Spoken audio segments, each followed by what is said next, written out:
एक छोटा सा गांव था। कुछ दिनों से उस गांव में एक चुड़ैल आकर रहने लगी। वो चुड़ैल रोज रात को गांव में किसी न किसी को अपना शिकार बना ही लेती, लेकिन जैसे ही सुबह होती वो चुड़ैल एक आम इंसान बन जाती। एक दिन की बात है, चुड़ैल रात में अपने शिकार की तलाश में घूम रही थी। तभी उसे एक आदमी दिखाई दिया। अरे वाह, शिकार खुद ब खुद चलकर मेरी ओर ही आ रहा है। उस आदमी को पता नहीं था कि चुड़ैल दूर से खड़ी उसे देख रही है। जैसे ही वो आदमी चुड़ैल के नजदीक पहुंचता है, चुड़ैल, चुड़ैल, अरे भागो रे भागो, चुड़ैल, अरे भागो रे भागो। अरे भागता कहाँ है? इतनी देर से मैं तेरा ही तो इंतजार कर रही थी। तभी चुड़ैल उस आदमी को भागने नहीं देती और झट से पकड़ लेती है। अब मैं तेरा गर्मा गर्म खून पीऊंगी। चुड़ैल जी मुझे छोड़ दो, जाने दो मुझे जाने दो, मुझे जाने दो। चुड़ैल उस आदमी की एक नहीं सुनती और उसकी गर्दन में अपने नुकीले दांत गाड़ कर उसका खून पीने लगती है।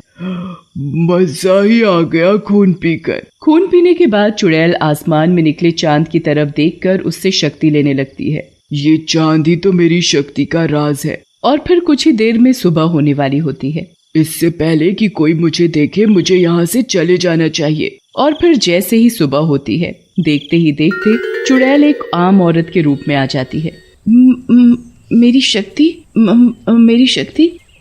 मैं अपने आप को कमजोर महसूस कर रही हूँ। जब तक मैं चांद की रोशनी में रहूंगी मुझे उससे शक्ति मिलती रहेगी, लेकिन चांद के जाते ही मेरी शक्ति भी चली जाएगी। फिर सुबह होते ही उस आदमी की लाश गांव वालों को पड़ी दिखाई देती है।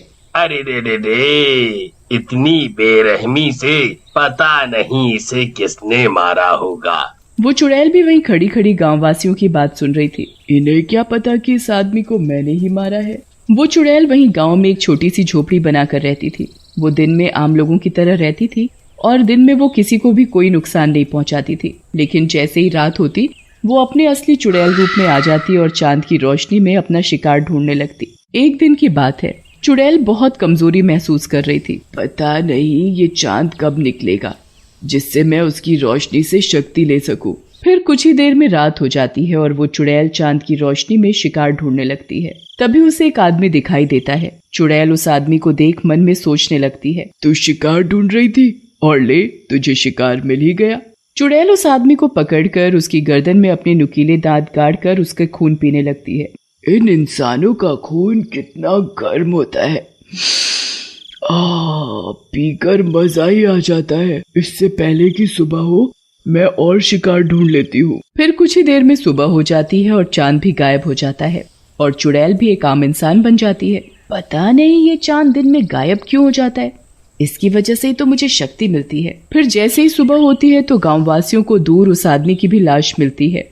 एक और आदमी की लाश? समझ नहीं आ रहा कि रात होते ही कौन गाँव वासियों को मारकर उनका खून पी रहा है। तभी एक गाँववासी कहता है, मुझे तो लगता है कि हमारे गांव पर किसी चुड़ैल का साया है। हाँ, तुम बिल्कुल सही कह रहे हो। फिर सभी गाँववासी आपस में बातें करते हैं। हम सभी गाँव वासियों को सावधान रहना होगा। अब से कोई भी रात को घर से बाहर नहीं निकलेगा। अगर ये लोग रात में घर से बाहर नहीं निकलेंगे तो मैं इन गांव वालों का शिकार कैसे करूंगी? मैं तो केवल रात में चांद की रोशनी में शिकार कर सकती हूँ। दिन में तो वैसे ही मेरी शक्ति चली जाती है। अगर ये लोग रात को घर से बाहर ही नहीं निकलेंगे तो मेरा क्या होगा? फिर कुछ दिन बाद जैसे ही अमावस की रात आती है तो चुड़ैल अपने असली रूप में आती है और देखती है कि चांद गायब है। अब तो चांद की रोशनी न मिलने के कारण चुड़ैल बिलबिला जाती है। ये चांद भी न जाने अमावस को क्यों गायब हो जाता है। चांद की रोशनी न मिलने से चुड़ैल की हालत खराब होने लगती है। चांद, मुझे चांद चाहिए। चांद चांद चांद, मुझे चांद चाहिए। फिर जैसे ही दिन निकलता है चुड़ैल एक आम औरत के रूप में आकर, मुझे बहुत कमजोरी महसूस हो रही है, ऐसे तो मैं मर जाऊंगी। चुड़ैल पूरा दिन ऐसे ही तड़पती रहती है। फिर जैसे ही रात होती चुड़ैल आसमान की तरफ देखने लगती है। ये चांद भी न जाने कब निकलेगा, ऐसे तो मेरी जितनी भी बची खुची शक्ति है वो भी खत्म हो जाएगी। तभी चुड़ैल के मन में एक विचार आता है, क्यों ना मैं चांद को ही चुरा लूं, जिससे चांद हमेशा मेरे पास ही रहेगा और मेरी शक्ति भी कम नहीं होगी। फिर कुछ दिनों बाद जैसे ही चांद दिखाई देने लगता है तो चुड़ैल एक मटका लेकर सीधा आसमान में चांद के पास पहुंच जाती है और चांद को तोड़कर धरती पर ले आती है। फिर उस चांद को चुड़ैल एक मटके में कैद कर लेती है। आखिर मैंने चांद को चुरा ही लिया। फिर चुड़ैल मटके को अपने कमरे में रख देती है, लेकिन चांद ना निकलने के कारण पूरे गांव में अंधेरा ही अंधेरा छा गया। सभी गांववासी आपस में बातें करते हैं। आज इस चांद को क्या हो गया?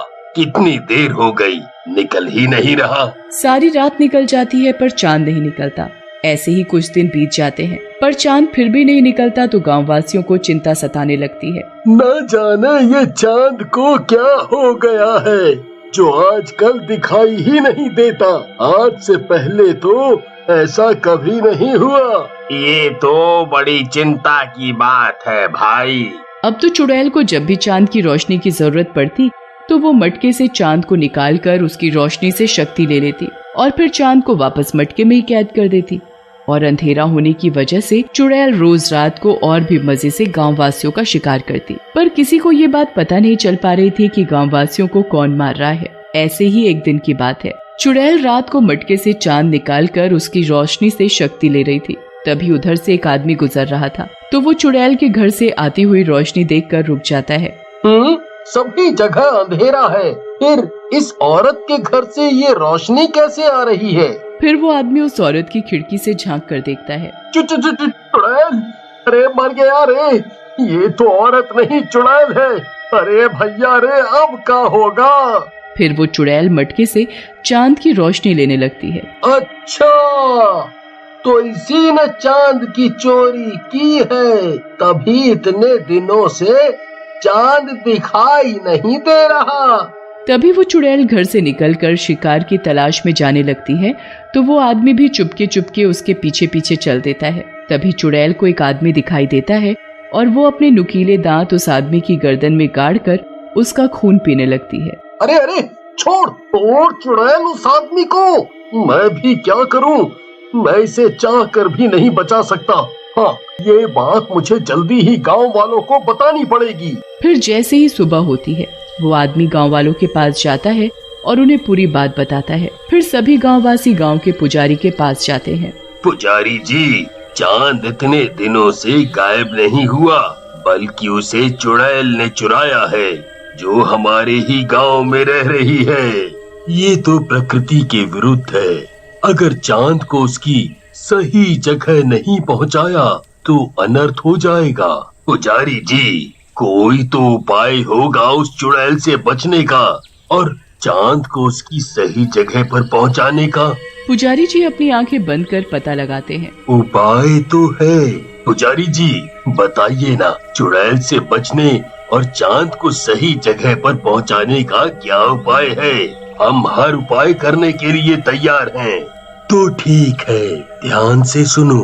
आज रात जब चुड़ैल मटके से चांद निकालकर रोशनी ले रही हो, तभी चुड़ैल को मटके के अंदर गिरा देना और मटके का मुंह बंद कर देना, जिससे चुड़ैल की शक्ति खत्म हो जाएगी और हमेशा हमेशा के लिए चांद मटके से आजाद हो जाएगा। हाँ, और ये काम आज ही रात को करना होगा। फिर सभी गांववासी रात होने का इंतजार करने लगते हैं और जैसे ही रात होती है वो चुड़ैल के घर के बाहर छिपकर खड़े हो जाते हैं और खिड़की से देखने लगते हैं। तभी चुड़ैल चांद की रोशनी लेने के लिए चांद को मटके से निकालती है। मेरी शक्ति, अब मुझे कोई मार नहीं सकता, ना ही कोई पकड़ सकता है। चुड़ैल को क्या पता था कि गांववासी चुड़ैल को छिपकर देख रहे हैं। जल्दी से इस चुड़ैल के हाथ से चांद को छीनकर चुड़ैल को मटके में गिरा दो। फिर सभी गांववासी चुड़ैल के हाथ से चांद को छीन लेते हैं और चुड़ैल को मटके के अंदर गिराकर एक ढक्कन से बंद कर देते हैं और उस चांद को आजाद कर उसे उसकी जगह पर पहुंचा देते हैं। चांद अपनी सही जगह पहुंचकर फिर से पूरी दुनिया में उजाला ही उजाला कर देता है। ये देख सभी गांववासी बड़े खुश होते हैं। अब इस मटके को जल्दी से एक पीपल के पेड़ के नीचे जमीन में गाड़ दो, जिससे चुड़ैल हमेशा हमेशा के लिए इस मटके में कैद हो जाएगी। पुजारी सभी गांव वासियों के साथ जाकर एक पीपल के पेड़ के नीचे उस मटके को दबा देता है, जिससे चुड़ैल के साए से गांव वासियों को मुक्ति मिल जाती है।